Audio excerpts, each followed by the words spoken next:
Alright, so it's a little bit early. I'm messing with my bit rate to see if I can make this quality go up at all.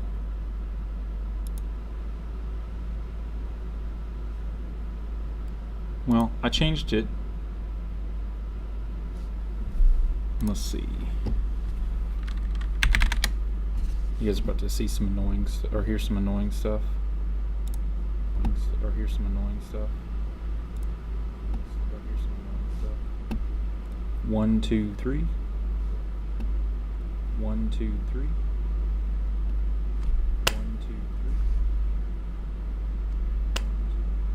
2, 3. Sounds off. Sounds off. Sounds off. Bop. Bop. Just a little bit. Bop. Just a little bit. I'm gonna be alright. I'm gonna be alright.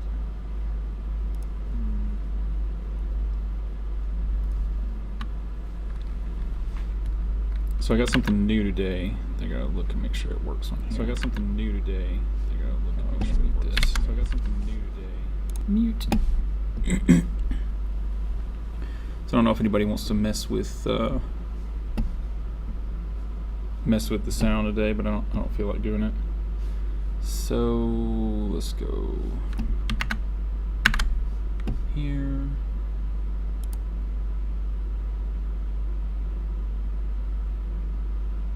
Okay. Cool. Check this out.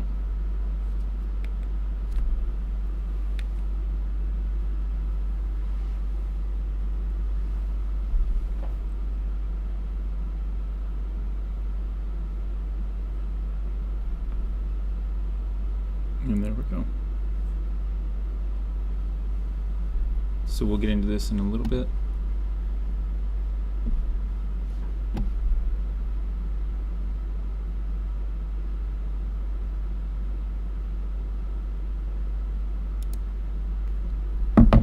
So I'm not really sure what to do first. I guess I could just jump straight into the iOS stuff because I'm not really sure how long it'll take to go through everything I've got. Does any of the two people on here have a preference? And there's a couple of links I'll also be sharing in the chat, or maybe it's just one.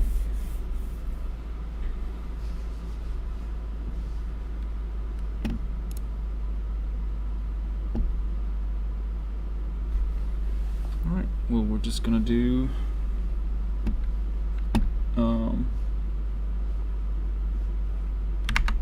we're just gonna do iOS stuff first, and then with whatever time we have left, we'll do other things.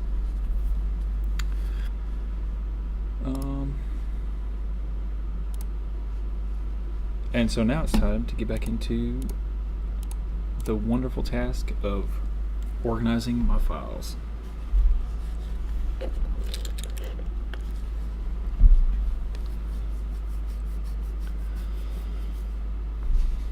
So where we left off last time was going through the guy that hired me's file structure. We went through his main folder that he kind of kept most of his stuff in, where it had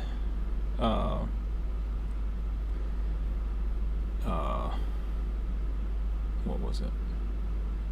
7 or 8 folders that had tons of stuff in it, but then it had 140 something files just kind of jumbled in there. No order or anything, like no reasoning behind why they're in there, but they were all in there, and it took 2 hours just to get through the 140 something files.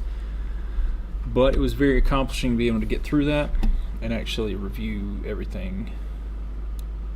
So, hooray. So now we're going back in, and he's got a hiring folder, which were job descriptions from 09, 10, and 11. Oh, this is all of them. Here, I can actually show this. Let's see. So let's, I don't really know what this is going to be like, because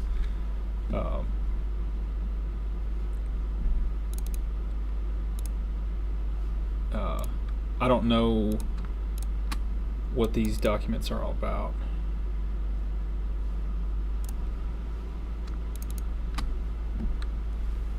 So quick shortcut if you're trying to open multiple documents at once is click on the first one, go down to the bottom of the list, or no, shift click, hit shift and double click on the bottom file, and then everything in that list, it opens up.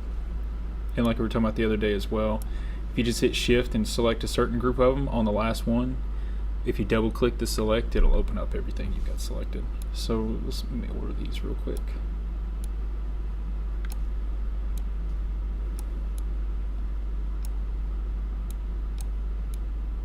Alright.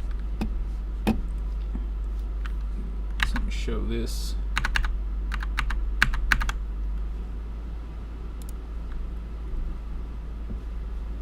So this is the 2009 document.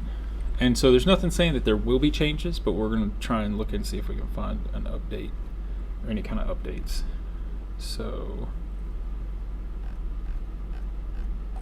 pretty simple. This one's got procurement administrator, client account manager, wireless support representative. There's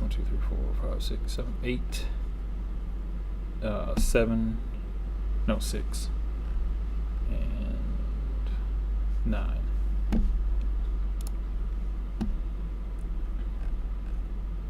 Same thing.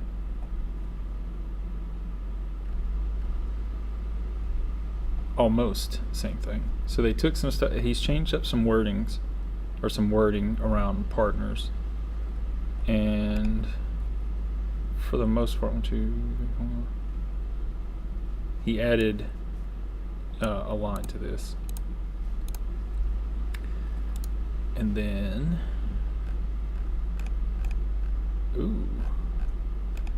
in 2011, he's got a part-time wireless support. Totally different font. Not going to judge for that though. And then on these is 1, 2, 3, 4, 5, 6, 7, 8, 9. Looks like he added another one of those. Other than that, they stayed kind of the same. So not too much of an improvement, but he was updating it every year, which means he was putting thought into it. So they could have just not needed it. One thing about the naming of these things is that it's always good to start with the year first. So in a numerical, like if I were going to make something now, I'd say 2020 9 24 and then the description of it.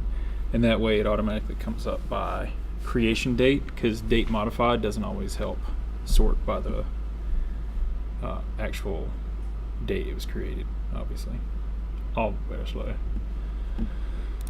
So we got employees, job descriptions. So I got an 09. Nope.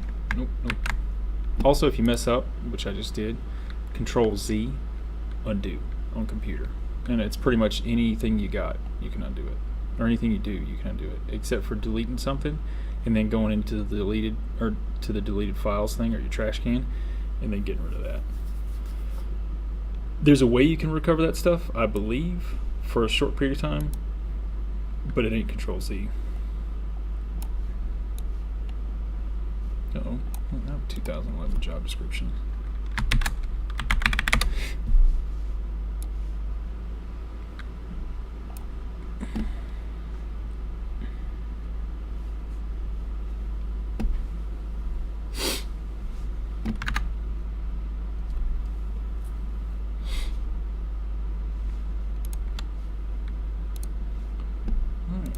One less folder. Invoicing.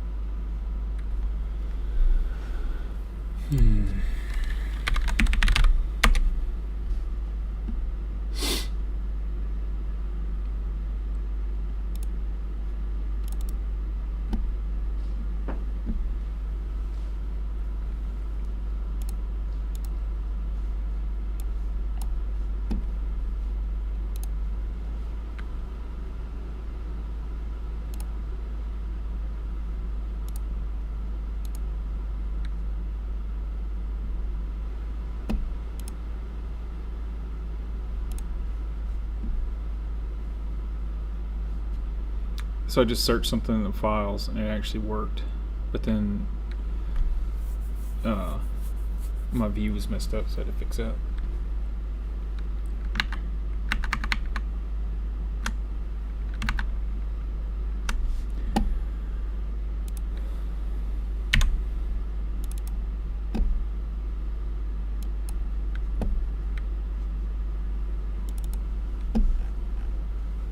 Got an old client here that does not exist in my file structure because it was before my time. So I'll inherit that. Whoa. What the frick is this? I just opened up. Oh, it's attorney stuff. He's just got a random folder that's got 193 items in it. Oh, this is, so we used to do, alright, so this guy, the old operations manager, used to do a manual bill optimization for a law firm. I want to say it was out of Chicago, but I could be wrong. Actually, they have it on letterhead.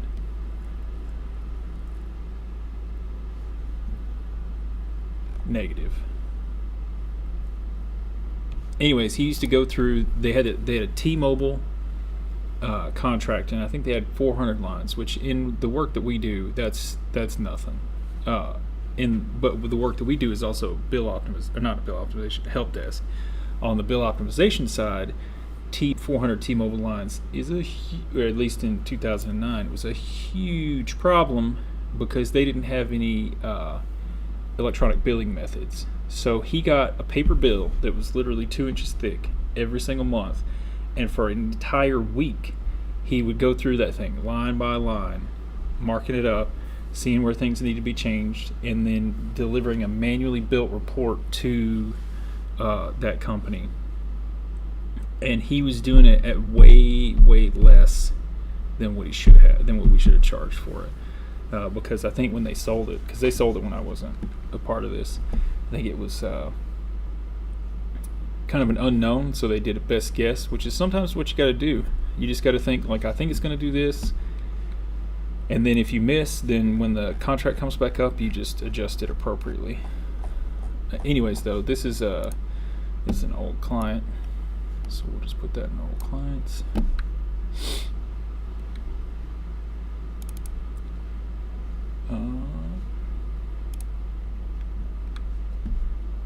Got old operations and support.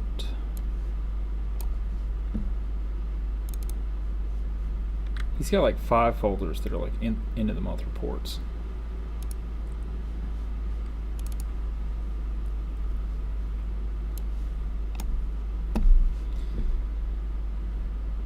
Mobileware.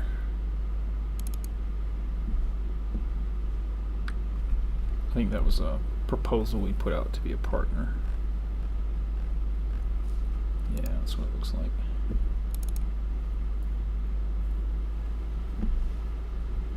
Dang.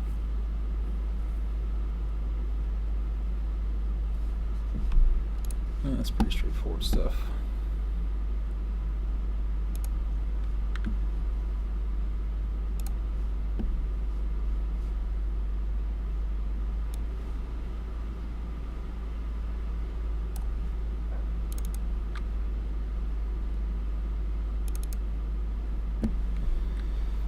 Looking through some of these old things is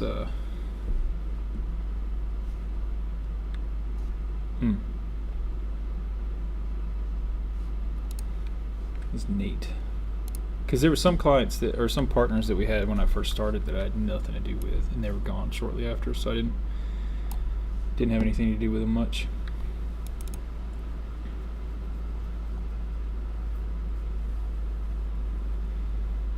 Got some files from December 2008 on computer setup, which is completely irrelevant now. One Sheets is empty. Outdated work software. Sure. So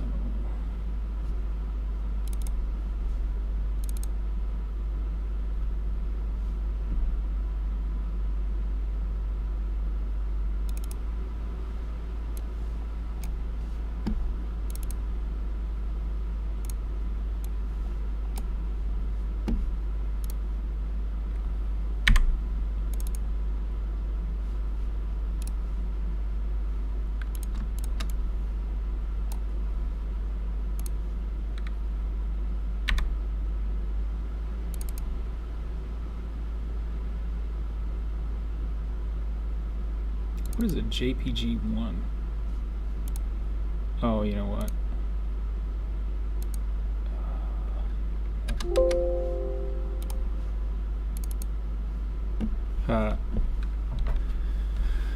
So something that people used to do if something was outdated, like an image or whatever, and I think they still do it in some kind, SQL management.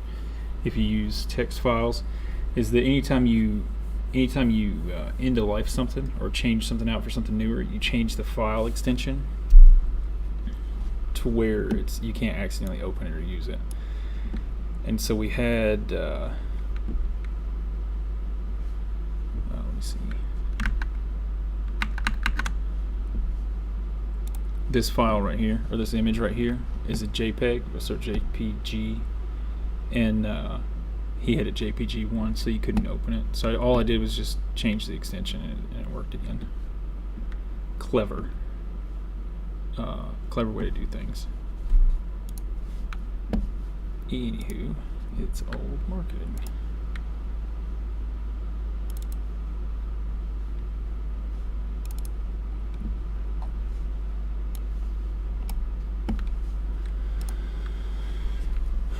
Okay. And that was his outdated work software thing. And so if it was outdated in 2009, it's kind of a big deal. Alright, so we've got present stuff, which is just antiquated now. That's for doggone sure. Ooh, that's gross. Ooh. Oh, this is kind of cool. Here, I can show this. You'll see why I'm saying it's gross in just a second. So, this was a a sales presentation deck before we really got into much, and so no logo, G Squared Wireless LLC. I think the green in the outline of this is our green, but I can't tell. Terrible background. Again, like I was saying the other day, like, I'm judging these documents, but this is an extreme, the extreme future, relative to like work stuff. So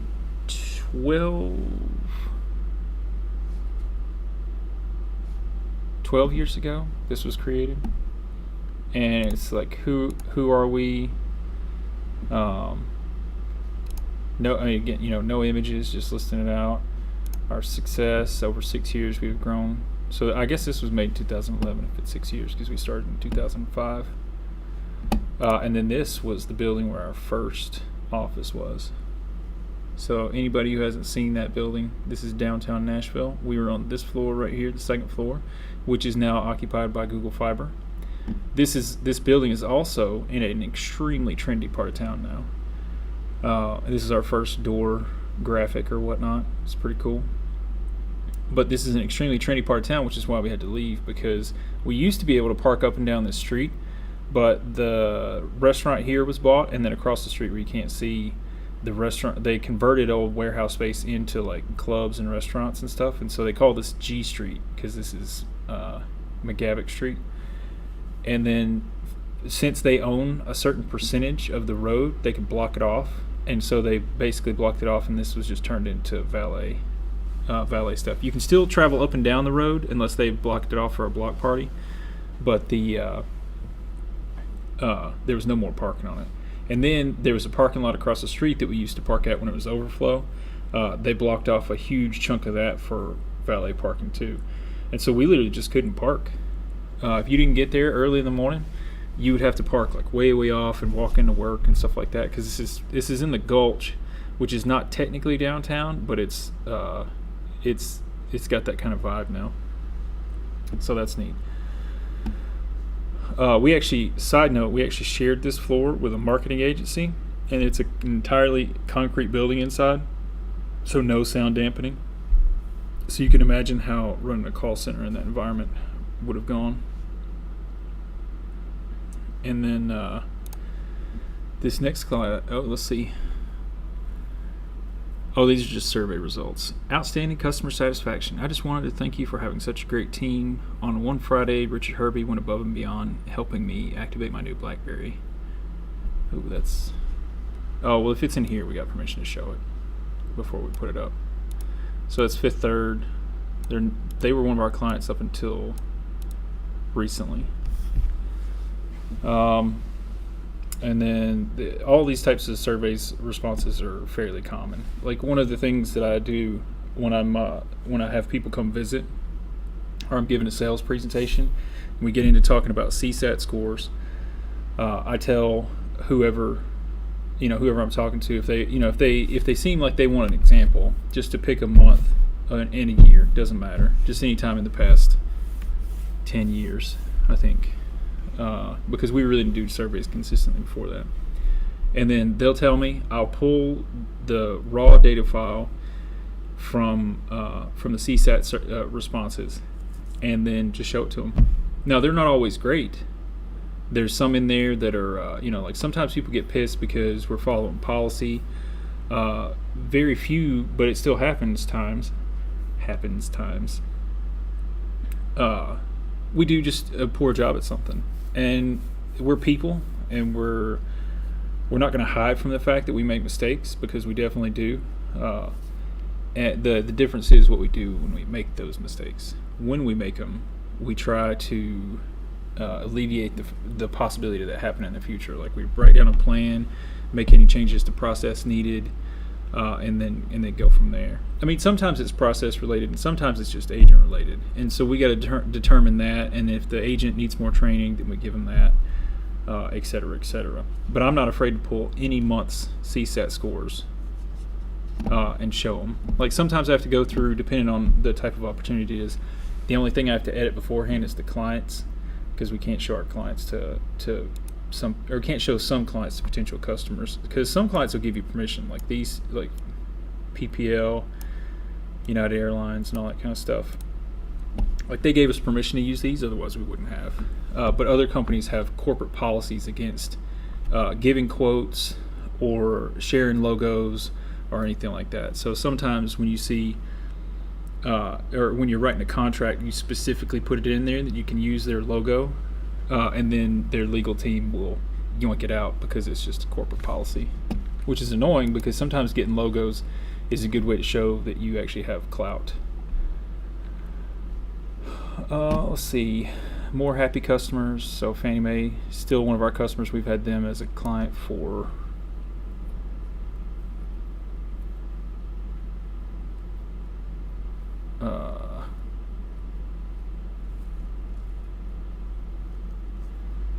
13 years. They're a really long-term client. And this guy used to be Maurice Green used to be our point of contact for that. He was a cool guy. But we work, we get feedback from our points of contact as well, because they're the ones who are dealing with us the most, and so a good point of contact reference is good for us, and it's good for anybody in a sales process, because it's the people who actually interact with us day to day still saying good things about us, even though we've done work with them. And in our industry, that's not extremely common.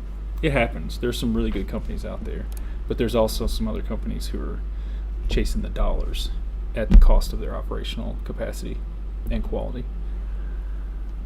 So I don't know what this 5-stone thing is. This must have been something they were doing. Forward-thinking company that revolutionizes crucial services.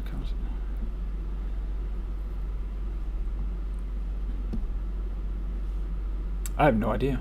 I guess this is some sort of certification, something or other. And then this is our services stuff. So if we're going through, like this may be the full deck, and so depending on the opportunity you get, like so maybe ahead of time that you're not going to be doing MDM administration or VIP stuff, that you can just come in here and hide the slide, and that way when you're presenting it, it doesn't show up. And this is the packaging, standard stuff. Oh, these bullet points. I don't know what in the world kind of thing this is, but whew. Hang on. This is a sample of our ticketing tool, and then another sampling of our ticketing tool. I think this is just the reporting that points of contact have access to with the access they give them, or at least it was 10 years ago. So that's pretty cool, apart from the parts that aren't cool.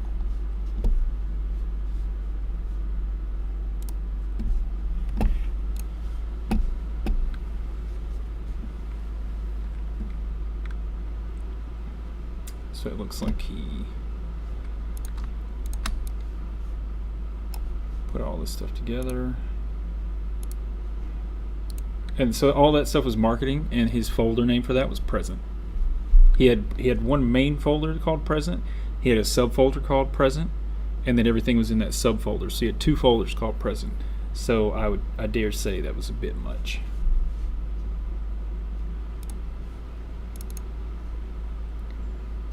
All right.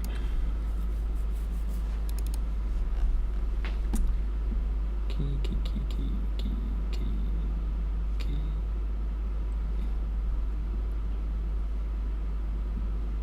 There we go. I got some old pricing stuff.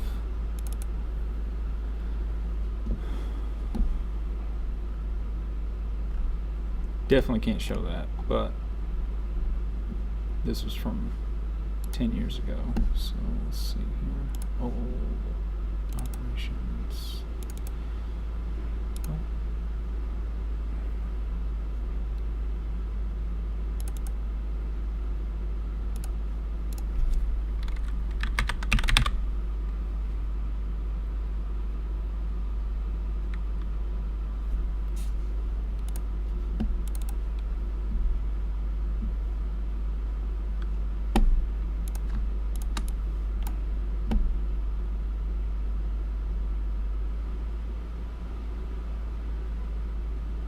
I did a search and I was trying to put a set of files into the folder, or into the into its own folder. We'll say that.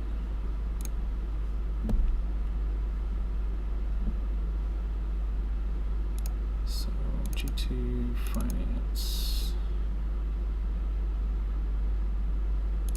G2 sales. There we go. Does this have, oh, it does have years. Hooray for me. This is all from 2011. So move that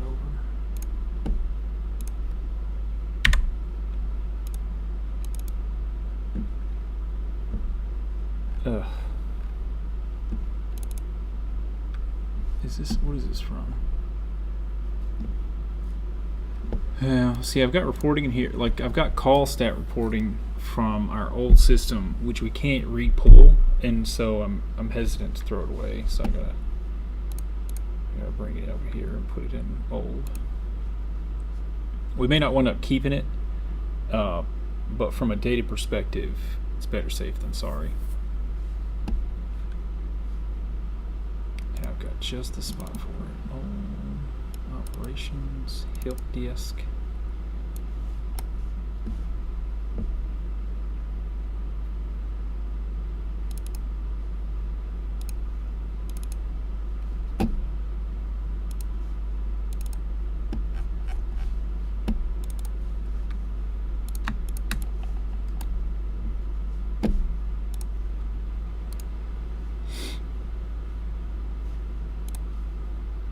And he's got a reviews folder.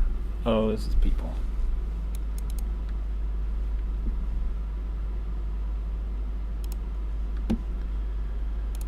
So I don't have an old folder for that. I'm just keeping reviews kind of done by the year. Not that it matters.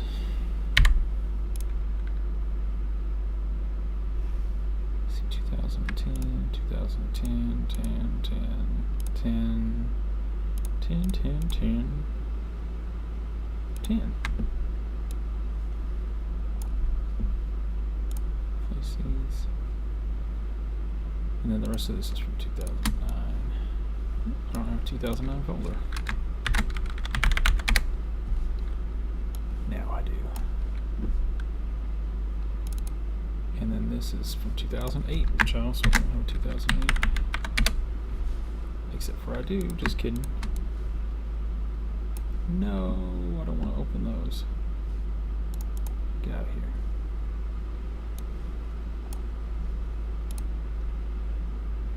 All right.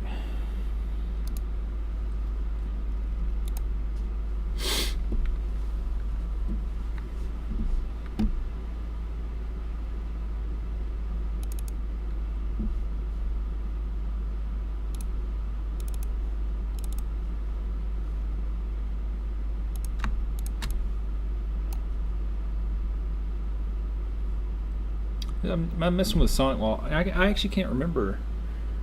I don't think we use Sonic Wall anymore. I think we use Sophos. We do. We definitely do. I know that. We actually have to upgrade our firewall this year,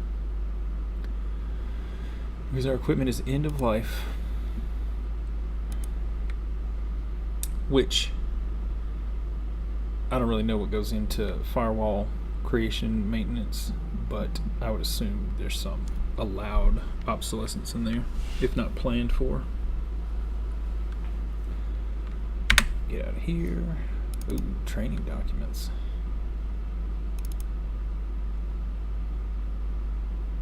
That's actually a thing I don't have. So, it's G2.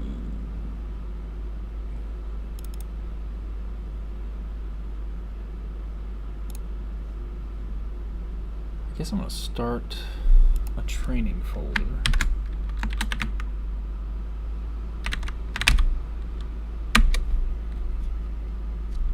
And for continuity's sake, I'm going to make operations. processes, training in that. And then in the training, I'm just going to do it by year. So start with 2009. So the ops dude that I'm going through, like, he was really the first one in the company to be like, let's document everything. And when you're dealing with business stuff, that is a key to success because it allows you to scale and improve. And I know I hammered on this before, but this is a common motif when it comes to doing work, is like if you're doing something new, you always document it as much as possible because it allows you to be way more efficient the second time around. You know, so if you're doing something new that you're intending to repeat, and even if you don't intend to repeat it, it's good to just have that as a habit anyways, because there have been plenty of times where I thought that I wouldn't need to repeat something, and then did in fact have to repeat something rather frequently. Like I know when I handed off the ticketing tool responsibilities to our now COO, that was quite a messy endeavor because I did a lot of that stuff off of memory and didn't really document it that well, and it cost us a lot of time and effort in the actual transition. So instead of me being able to say, here's all the documentation, let's go through this one at a time, it was like she would run into something and then she'd have to come get me, and then we'd have to work on it together. And so we're both having to refigure something out that I could have just documented before and saved us all time. But everybody does it. You make mistakes, learn the lessons the hard way, all that kind of jazz. Tier 1, get out of here. Tier 2, this is all 2009.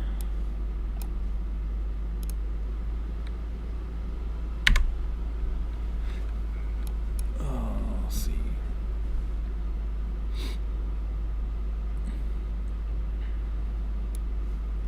Ticketing from 2009, support questionnaire. Now, I don't know. Yeah, see, these are process documents. These aren't training documents.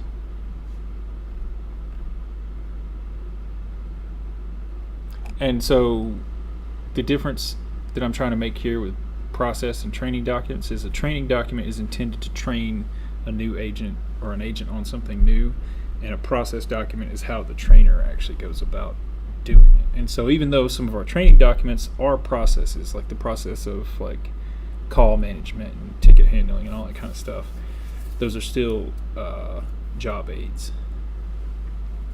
And so that's why I'm differentiating. One is for the intent of learning and one is for the intent of improvement.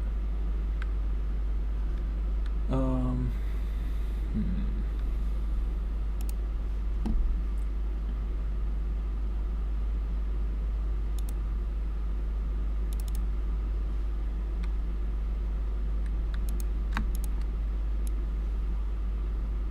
I don't have a 2000. Oh.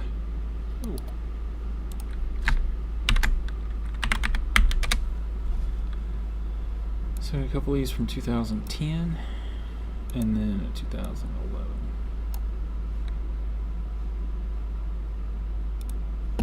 Try again. Oh. Wouldn't let me move it because it was open. Try again. Done. Delete.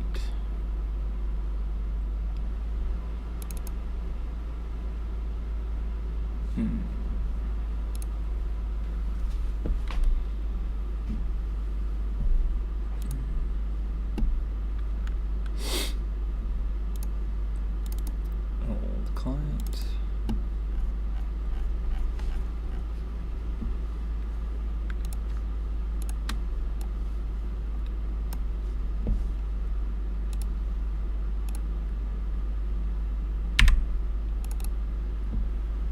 Wholesale partners.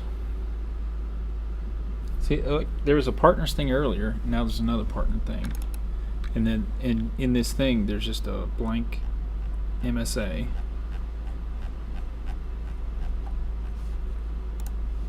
So the template's in there, and it's just like It doesn't have any external rhyme or reason, like maybe he knew exactly where stuff was, but that's a quick way to lose stuff and have to spend a lot of time looking for your documents. So G2 sales scopes.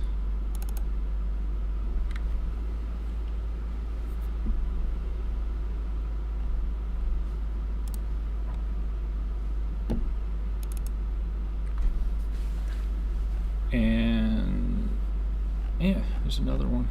This is just another blank contract. Pricing, RFP requirements.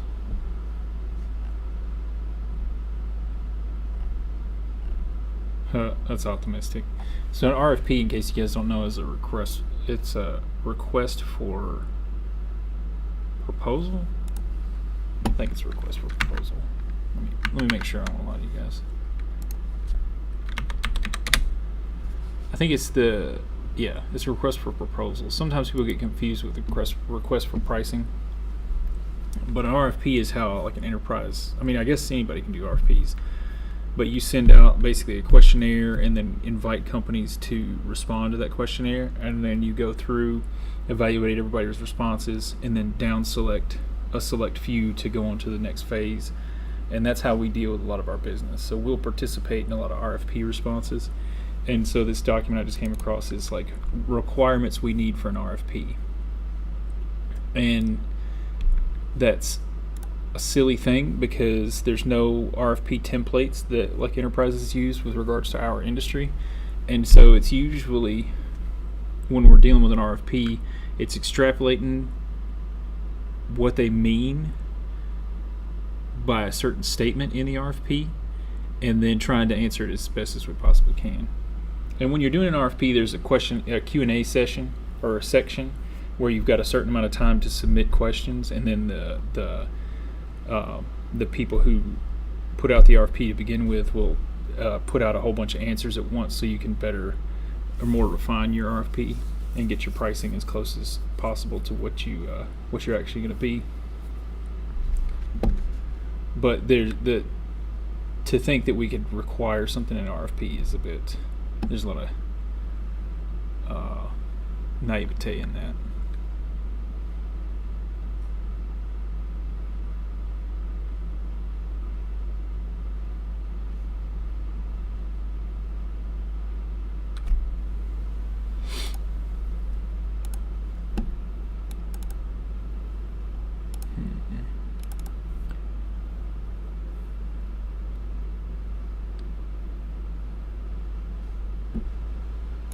I'm just going to put this in here, not in the folder. Partner direct pricing. What year is this from? 2011. Place the file and destination. Oh, this is that thing from before. So I've already got that.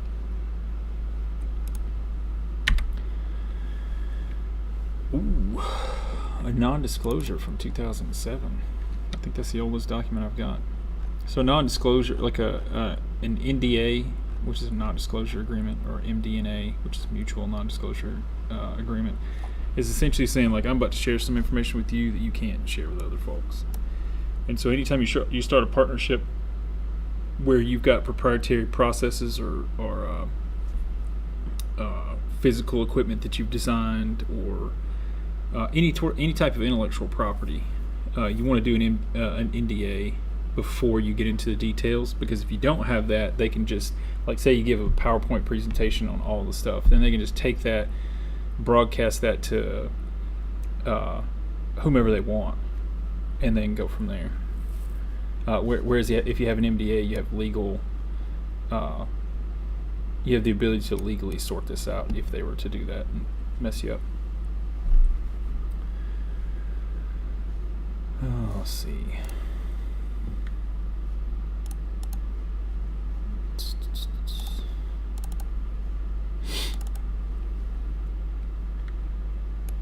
This will be support.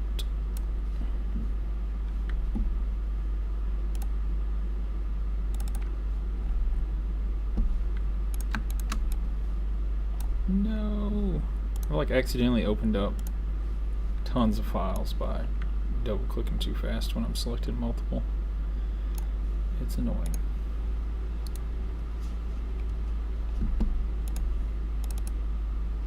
Oh, wait.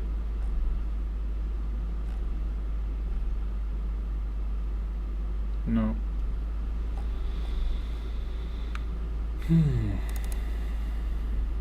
Oh, cool. Just found some cool stuff.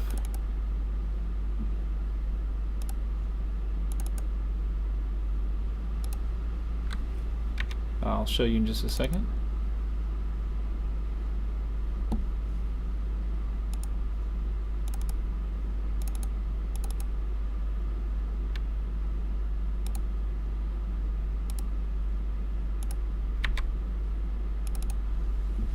Alright, so I guess this will be the last thing we do today, because I'm not getting into this folder because it's too much. Let me make this small. Should just make this big. Alright, OBS. Alright, so this is the inside of our very first office. So if you've ever been to a G² office, we do like ourselves some color. Obviously, this stuff behind me here is a part of our office. I've said it before, but Diane's son Duncan made this for the airport here, and I guess it was in the airport for a while. It's called Clouds for obvious reasons. And then when the airport was done with it, because I guess they only keep it up for a certain amount of time, he brought it up here, put it on the wall. So technically it's for sale, but I really enjoy it. It's my favorite piece here by far. In this picture, that cityscape looking thing on the wall there, or leaning on the wall, that's also Duncan, and he's a pretty talented artist. So this was our first little break room. You can see how everything here is concrete, and there's these little up towards the lights, there's these little sound dampening tiles, or whatever you want to call it. Those are metal. They're not like the foam on the ceiling here or anything like that.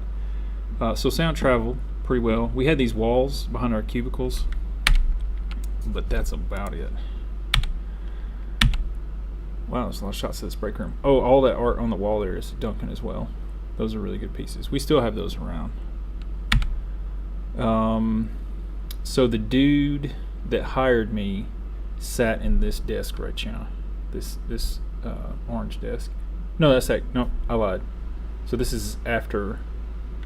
So my desk may actually be in here. I thought this would have been before us. This is actually where James sat. That was the view out of our window of Union Station. It was right across the railroad tracks. And that was our bread and butter when we started. And those are our old Shortel phones behind it. So those are just two curves. One's an 8830 and one looks like it's an 8850. Or 89. No, 8900 was the Bold series. Or was the Bold the 9000? Doesn't matter. These are curves.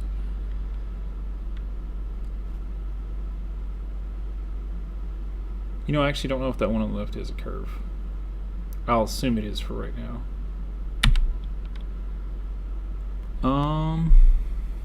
Where would my desk have been during this time? So these cubicles were set up in little squares, and so everybody kind of got their own little square. And then the marketing firm was up against those windows on the back wall, except for that to the far right. There's a little door. That's where our first procurement person sat, and she started and managed the procurement department as it grew. This was our first bed station. So I used to have a scooter that I would ride from the back of the office up to this bed station. And so in the last stream I talked about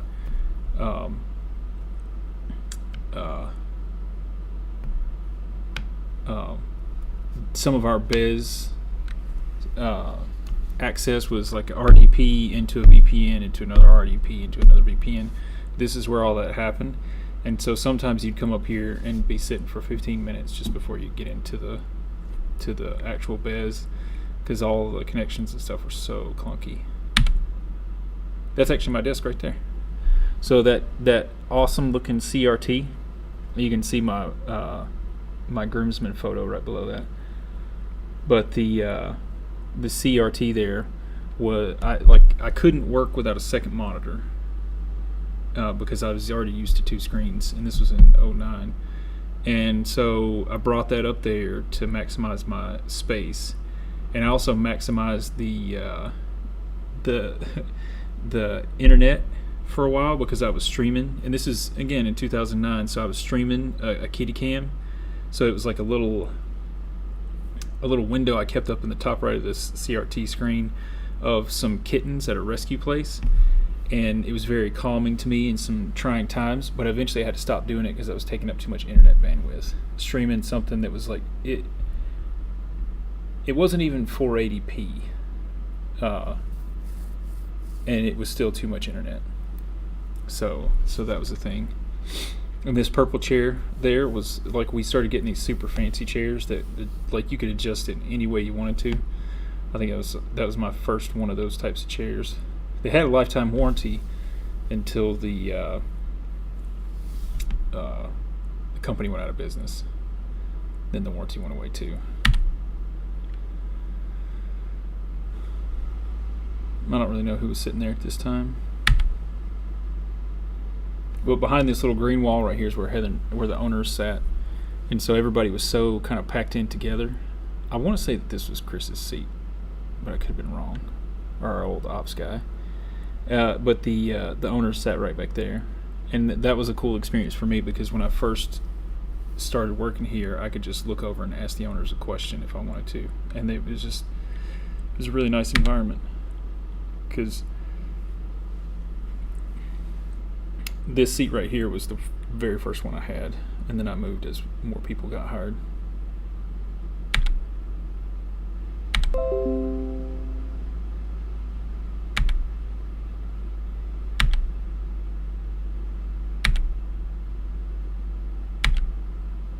That's another photo of our building. I guess this is where those images came from. So anyways, that's, for me at least, that's a trip down memory lane. It's just neat thing to have, just in general. Oh, let's see here. So where does this go?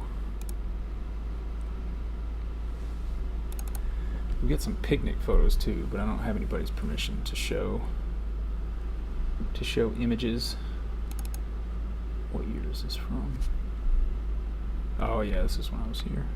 Let me see if there's some of me. I can definitely show those. There's Jazz Mataz.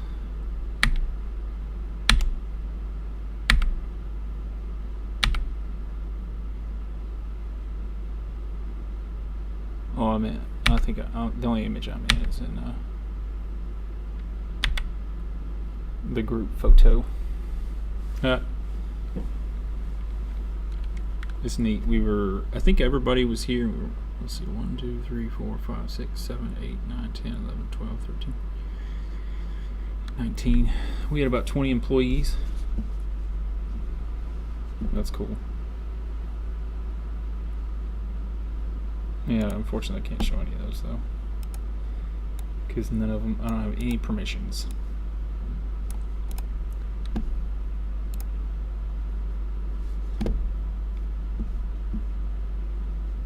See if there's anything else.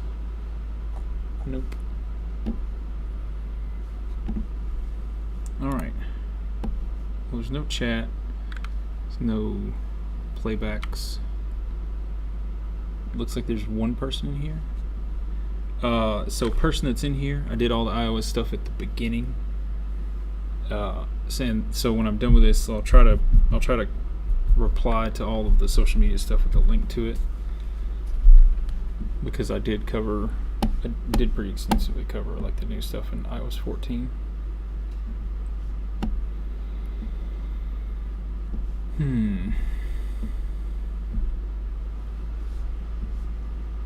Well, I guess I might as well finish this stuff out.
I just pulled up another old call stat report. Oh, data management in 2010 for a small business. It's pretty tough. It's very manual, very time intensive. But now it's no sweat.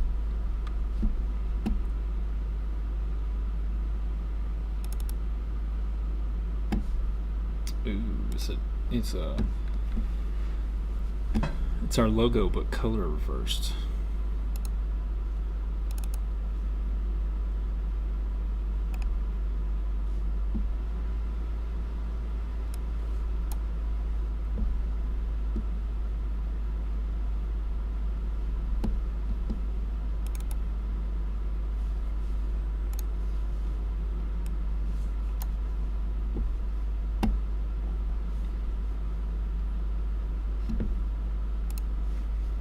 Alright, well that's all I got for today.